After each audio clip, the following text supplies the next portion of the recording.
Коми с рабочим визитом посетила делегация Генерального консульства Республики Узбекистан в Санкт-Петербурге. Наши регионы тесно сотрудничают в торгово-экономических и культурных сферах. Коми поставляют древесину, уголь, бумагу и картон. В 2021 году предприятия и организации республики представили свои проекты и продукцию на международной промышленной выставке и на Большая промышленная неделя в Узбекистане в Ташкенте.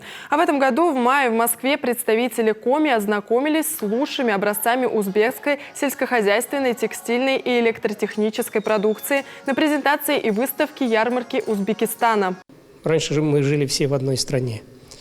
Пусть прошло достаточно много времени и многие связи оказались разорванными, тем не менее, я считаю, что как раз такие визиты помогают налаживанию не только культурных каких-то связей, но и экономических в первую очередь.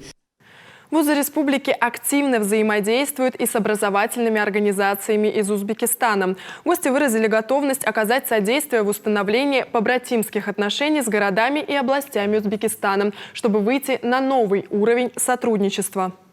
Во время СССР мы были одним единым государством, да?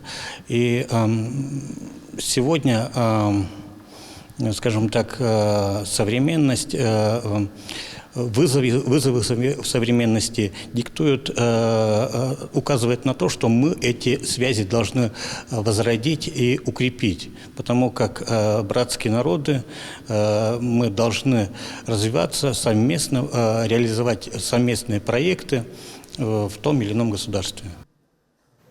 Расширенное интервью с генеральным консулом Узбекистана в Санкт-Петербурге смотрите в эту пятницу в итоговой программе «Детали недели».